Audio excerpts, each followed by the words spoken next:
नमस्कार, आप देख रहे हैं खबर उत्तराखंड। मैं हूं आपके साथ तनवीर। रुक करते हैं खबरों का, लेकिन उससे पहले एक नजर डालते हैं इस वक्त की हेडलाइंस पर। उत्तराखंड बीजेपी कार्यशाला से भाजपा ने किया बीवीजी रामजी जन जागरण अभियान का आगाज, समन्वय टोलियां गठित। अंकिता भंडारी हत्याकांड को लेकर आज विपक्ष का उत्तराखंड बंद, न्याय यात्रा संयुक्त संघर्ष मोर्चा के बैनर तले संगठन करेगा प्रदर्शन। उत्तराखंड में राशन कार्ड केवाईसी की अंतिम तारीख 15 जनवरी निर्धारित। केवाईसी न होने पर राशन कार्ड होगा निरस्त।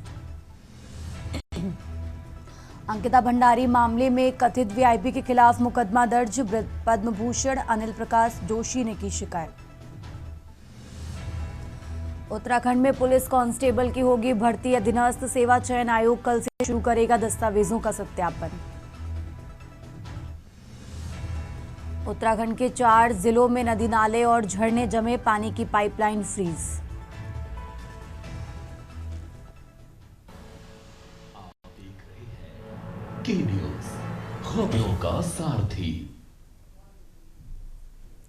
और अब रुक करते हैं खबरों का। खबर देहरादून से है, जहां नैनीताल हाईकोर्ट के नवनियुक्त मुख्य न्यायाधीश मनोज कुमार गुप्ता को राज्यपाल लेफ्टिनेंट जनरल गुरमीत सिंह ने पद एवं गोपनीयता की शपथ दिलाई है। शपथ ग्रहण समारोह लोक भवन में आयोजित किया गया। बता दें कि इलाहाबाद हाईकोर्ट के वरिष्ठ न्यायाधीश जस्टिस मनोज कुमार गुप्ता को उत्तराखंड हाईकोर्ट का नया मुख्य न्यायाधीश नियुक्त किया गया है। शपथ ग्रहण समारोह में मुख्यमंत्री पुष्कर सिंह धामी भी मौजूद रहे।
आगे बढ़ते हैं खबरों में। प्रदेश में चर्चित अंकिता भंडारी हत्याकांड को लेकर राज्य में मच रहे बवाल के बीच सीएम पुष्कर सिंह धामी ने मामले की जांच सीबीआई से कराने का ऐलान किया है।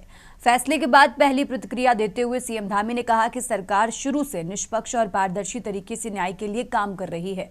वहीं कांग्रेस का मानना है कि जिन लोगों पर गंभीर आरोप लग रहे हैं वो रसूखदार पदों पर बैठे हैं और सत्तारूढ़ दल से जुड़े हैं। ऐसे में केवल सीबीआई जांच का आदेश देना जनता की आशंकाओं को दूर नहीं करता, बल्कि ये मामला इतना संवेदनशील और गंभीर है कि इसकी जांच हाईकोर्ट या सुप्रीम कोर्ट के सिटिंग जज की निगरानी में होनी चाहिए। ये रिपोर्ट देखिए। देवभूमि में चर्चित अंकिता भंडारी हत्याकांड पर राजनीति खत्म होने का नाम नहीं ले रही है। कल शाम मुख्यमंत्री धामी ने जांच सीबीआई के हवाले करने का बड़ा फैसला भी ले लिया। धामी ने कहा कि राज्य सरकार ने शुरू से लेकर अंत तक न्याय सुनिश्चित किया है। हाल के दिनों में सोशल मीडिया पर प्रसारित हुई ऑडियो के संबंध में अलग अलग एफआईआर दर्ज की गई है। इसकी जाँच जारी है। कुछ लोगों ने अपने राजनीतिक उद्देश्य की पूर्ति के लिए भ्रामक स्थिति पैदा करने का प्रयास किया। सरकार का दायित्व है कि जनता को इस स्थिति से निकाला जाए, उनकी भावनाओं का सम्मान किया जाए। मैंने उनके माता पिता से बात की। उन्होंने कहा सीबीआई जांच होनी चाहिए। हम इस मामले की जांच सीबीआई से कराने की संस्तुति कर रहे हैं। साथ ही कांग्रेस लगातार वीआईपी के नाम का पर्दाफाश और जांच हाईकोर्ट या सुप्रीम कोर्ट के सिटिंग जज की निगरानी में कराने की मांग पर अटल है। अगर सरकार इन बिंदुओं पर जांच नहीं करती तो ये आंदोलन और प्रदेश में बढ़ेगा, जिसकी चेतावनी कांग्रेस प्रदेश अध्यक्ष ने दे दी है। स्वर्गीय बहन अंकिता भंडारी के साथ हुई दुर्भाग्यपूर्ण घटना की जानकारी मिलते ही राज्य सरकार ने, प्रशासन ने बिना किसी भेदभाव के पूरी पारदर्शिता के साथ, निष्पक्षता के साथ कार्रवाई प्रारंभ की। तत्काल एसआईटी का गठन एक महिला आईपीएस अधिकारी की लीडरशिप में किया गया और प्रकरण से जुड़े हुए सभी अभियुक्तों को शीघ्र गिरफ्तार किया गया। उसकी ठोस पैरवी माननीय न्यायालय में की गई। उसी का परिणाम हुआ कि ट्रायल के दौरान किसी भी अभियुक्त को जमानत नहीं मिली। एसआईटी द्वारा विवेचना के बाद अभियुक्तों के विरुद्ध चार्जशीट दाखिल की गई और निचली अदालत ने सुनवाई पूरी होने पर अभियुक्तों को आजीवन कारावास की सजा सुनाई। माननीय पुष्कर सिंह धामी जी, मुख्यमंत्री जी का दिल की गहराइयों से धन्यवाद अदा करना चाहती हूँ, जिसने अंकिता भंडारी हत्याकांड की जो सीबीआई जांच के लिए ऑर्डर दे दिए हैं, क्योंकि जनता की, समस्त जनता की यही पुकार थी। और ये पुकार तब शुरू हुई जब कहीं ना कहीं हमने ये आवाज उठाई, जब हमारे पास एक साक्ष्य आया। अब ये उन लोगों के चेहरे सामने आ जाएंगे जिन्होंने बुलडोजर चलवाया उस रिजॉर्ट के ऊपर, उन साक्ष्यों के ऊपर, कौन वो वीआईपी था, क्या सुरेश राठौर ने उस रिकॉर्डिंग्स में कहा। और ये सब चीजें अब जो जनता की पुकार थी, हमारी आवाज के बाद जो जनता की आवाज जो सड़कों पर उतर चुकी थी, जो एक मांग थी सीबीआई जांच, उसके मेरे धाकड़ धामी भाई ने ऑर्डर दे दिए हैं। सुनने में आया है कि पुष्कर सिंह धामी सरकार ने सीबीआई जांच की संस्तुति कर दी है, लेकिन उत्तराखंड कांग्रेस हो या समूचा उत्तराखंड हो, ये इसको नाकाफी समझता है। हमको अभी भी जानना है कि वीआईपी कौन था इस पूरे प्रकरण में। हमें जानना है कि बुलडोजर चलाने वाला कौन था, वहां पुलिस कस्टडी में 2 बार आग लगाने वाला कौन था, अंकिता भंडारी के बिस्तर को स्विमिंग पूल में डालने वाला कौन था। बहुत सारे अनसुलझे सवाल हैं जिनका जवाब अभी तक नहीं मिला है। कि मुख्यमंत्री जी हमेशा अविश्वास के वातावरण को समाप्त करना चाहते हैं और उन्होंने कहा था कि अंकिता के परिवारजन जो अपेक्षाएं सरकार से करेंगे उसको पूर्ण किया जाएगा, और उसी आधार पर कल उन्होंने इसकी जांच जो है ये सीबीआई को सौंप दी है। अब सीबीआई जांच के बाद हर प्रकार के प्रश्नों का पटाक्षेप हो जाएगा। मुख्यमंत्री धामी ने जांच सीबीआई की मंजूरी भले ही दे दी हो, उन्होंने कहा कि देवभूमि की जागरूक जनता जीत तो है, लेकिन ये जीत अधूरी है। गोदियाल ने कहा कि केंद्र में भी भाजपा की सरकार है और राज्य में भी भाजपा की सरकार है। ऐसे में सीबीआई की निष्पक्षता और विश्वसनीयता पर सवाल उठना स्वाभाविक है। वहीं भाजपा विपक्ष पर अंकिता भंडारी कांड को लेकर राजनीति कर प्रदेश का माहौल खराब करने का गंभीर आरोप लगा रही है। उत्तराखंड क्रांति दल ने ये जो केंद्रीय दल है, जो ये राष्ट्रीय दल है, बीजेपी और कांग्रेस को अच्छी तरह से मान लिया है, देख लिया है। ये जो बोलते कुछ और है, करते कुछ और है, इनकी जुमले होते हैं। और वर्तमान में जो माननीय मुख्यमंत्री ने बहुत दिनों के बाद, यूँ कहें लगभग 3 साल के बाद, जो विवश होकर के और बड़े प्रेशर उत्तराखंड क्रांति दल के भरसक प्रयास के बाद और हमारे केंद्रीय उपाध्यक्ष आशुतोष नेगी के पूर्ण प्रयास के बाद जो कल सीबीआई की घोषणा की है, अभी तक हम उसको आधा अधूरा मानते हैं। पब्लिक डोमेन में है, उनको आधार बना के उस दिशा में जांच की जाए। हमारा मकसद किसी की प्राइवेसी का हनन करना नहीं है, लेकिन जो चीजें ऑलरेडी पब्लिक डोमेन में है उसकी सच्चाई को पता लगाना सबका अधिकार है कि ये सच है कि नहीं है, जांच के दायरे में आए। दूसरी बात है, आपने दूसरी महिला का नाम लिया, ये तो अब सीन में आई है। कांग्रेस पार्टी 3.5 साल से और अंकिता भंडारी के माता पिता 3.5 साल से सीबीआई जांच की मांग कर रहे हैं। देखिए, गणेश गोदियाल जी कुछ अतिरिक्त जोश में हैं। जैसे ये ऑडियो बाहर आया था, दिल्ली में जाकर उन्होंने प्रेस कॉन्फ्रेंस की और जिस तरह की भाषा का वो लगातार प्रयोग कर रहे हैं, जिस तरह से आक्रोश दिखा रहे हैं, तो मैं कह सकता हूँ कि बहुत जल्दी में है, अतिरिक्त जोश में है। अभी मैं सवेरे एक उनका बयान सुन रहा था, मुझे बड़ा ताज्जुब हुआ उस पर कि जब माननीय मुख्यमंत्री जी ने सीबीआई इंक्वायरी की संस्तुति की तो उस पर उन्होंने कहा कि प्रदेश सरकार ने सीबीआई जांच के आदेश कर दिए, संस्तुति कर दी, इसका मतलब पहले कुछ गलत हुआ था। प्रदेश में अंकिता को न्याय दिलाने को लेकर सोशल मीडिया से लेकर जमीन तक लोग लड़ाई कर रहे हैं। हाल ही में सीएम धामी ने अंकिता के माता पिता से मुलाकात की थी। मुलाकात के बाद भले ही सीबीआई जांच के आदेश धामी सरकार की ओर से कर दिए गए हो, लेकिन फिलहाल कांग्रेस इस मुद्दे पर पीछे हटने के मूड में नहीं है। पार्टी ने साफ संकेत दिया है कि वो आंदोलन को जारी रखेगी और आने वाले दिनों में सरकार पर स्थिति स्पष्ट करने का दबाव और बढ़ाया जाएगा। अंकिता भंडारी हत्याकांड को लेकर अब ये साफ हो गया है कि सीबीआई जांच की घोषणा के बाद भी उत्तराखंड की राजनीति में ये मामला लंबे समय तक चर्चा और संघर्ष का विषय बना रहेगा। Uttarakhand desk report. और अब खबर पौड़ी से है, जहां चर्चित अंकिता भंडारी हत्याकांड मामले की निष्पक्ष सीबीआई जांच की मांग पर पार्टी श्रेण व्यापार मंडल एकजुट दिखाई दे रहा है। व्यापारियों ने अंकिता भंडारी के परिवार को न्याय दिलाने के समर्थन में बाजार बंद का ऐलान किया है। व्यापार मंडल अध्यक्ष लक्ष्मी चंद्र डडरियाल ने मीडिया से बातचीत में कहा कि जघन्य हत्याकांड की निंदा करते हुए न्याय दिलाने की मुहिम में एकजुटता से बाजार बंद का ऐलान किया गया है।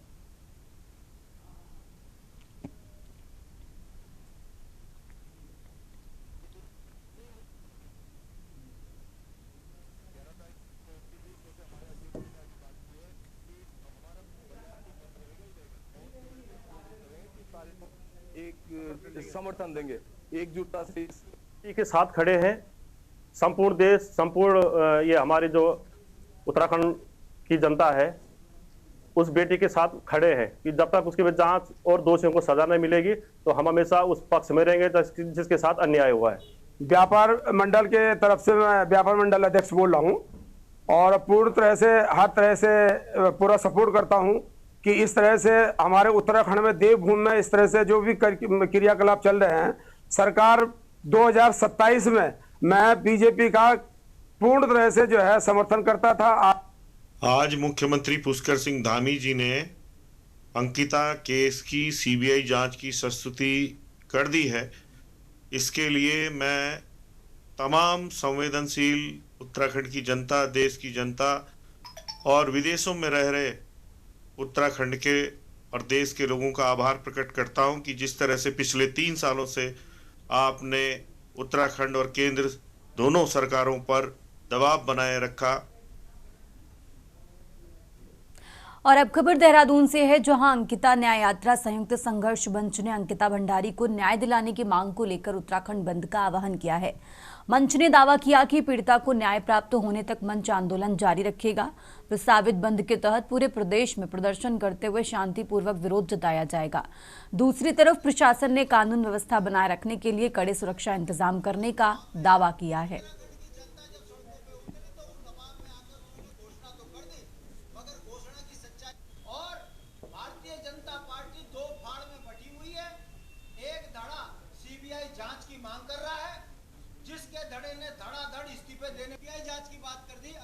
देखिए, जो हमने मुख्य तौर पे मांग रखी थी सुप्रीम कोर्ट के सिटिंग जज की निगरानी में सीबीआई जांच हो और अंकिता भंडारी के माता पिता ने भी मुख्यमंत्री को यही ज्ञापन सौंपा था कि सुप्रीम कोर्ट के सिटिंग जज की निगरानी में पूरे मामले की सीबीआई जांच हो। लेकिन अभी जो स्पष्ट इसमें सामने नहीं आया है कि वास्तव में ये सुप्रीम कोर्ट की जज की निगरानी में हो रही है, सीबीआई इसमें जाँच कर रही है। तो तमाम तरह से इस मामले में आपने देखा होगा तमाम लोग सड़कों पे हैं, संघर्ष कर रहे हैं। हमने आह्वान किया था 11 जनवरी को बंद का, तो हमने स्पष्ट किया है सरकार।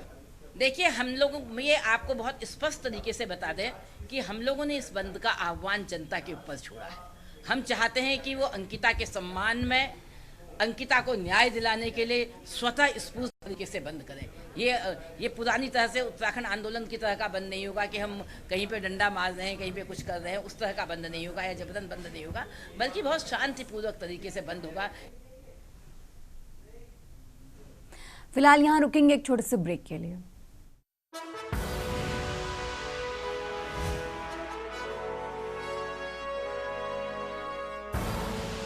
आप देख रहे हैं के न्यूज़, खबरों का कि साल के अंतिम सप्ताह में पर्यटन व्यवसाय पूरी तरह ठप हो गया है और आने वाले समय में पर्यटन को भारी नुकसान होने की आशंका है। नैनीताल के बोट हाउस क्लब से मीडिया से बात करते हुए होटल एसोसिएशन के अध्यक्ष दिग्विजय बिष्ट ने कहा कि पूरे उत्तराखंड के पर्यटक स्थलों में पुलिस की व्यवस्था बेहद खराब है। सरकार एक तरफ पर्यटकों को पहाड़ में बुला रही है तो वहीं दूसरी तरफ पुलिस का व्यवहार और पर्यटन विरोधी ट्रैफिक प्लान पर्यटन को नुकसान पहुंचा रहा है।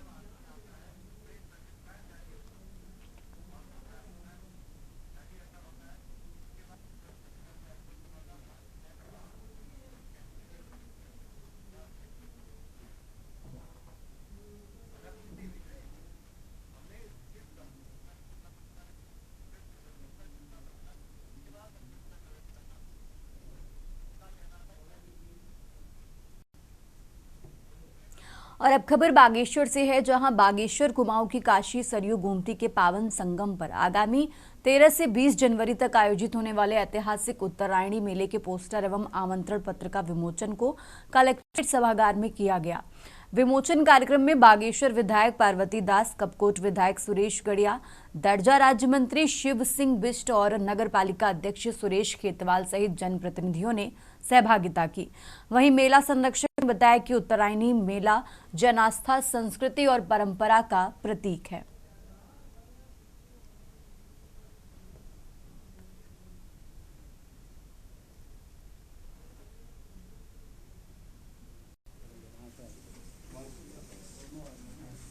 आने में 2026 का हम लोगों ने पोस्टर विमोचन कार्यक्रम किया है और हमारे इसमें सारे माननीय जनप्रतिनिधि भी आज मौजूद रहे और इसमें 13 जनवरी से जो है हमारा कार्यक्रम है, ये जो मेला है शुरुआत होगी और उसमें मुख्यतः कल भी हम लोगों ने पुलिस प्रशासन के साथ मिलकर और मजिस्ट्रेट्स के साथ मिलकर जो सेफ्टी है और किस तरीके से भीड़ को नियंत्रण करना है, किस तरीके से पार्किंग वगैरह की व्यवस्था रहेगी, सभी चीज़ को लेकर और जितने भी हमारे सांस्कृतिक कार्यक्रम है आमंत्रण पत्र और पोस्टर का विमोचन कार्यक्रम यहाँ पर किया गया और निश्चित रूप से मैं समस्त अपने जनपद वासियों से इस विमोचन के माध्यम से आमंत्रण भी करता हूँ, निमंत्रण भी देता हूँ, क्योंकि ये हम सब लोगों का इस बागेश्वर जनपद का एक धार्मिक और सांस्कृतिक धरोहर के रूप में हमारा उत्तरायणी कौतिक हम प्रतिवर्ष मनाते हैं।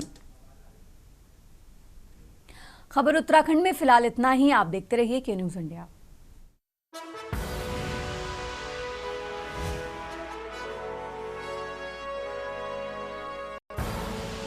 आप देख रहे हैं के न्यूज़, खबरों का सारथी।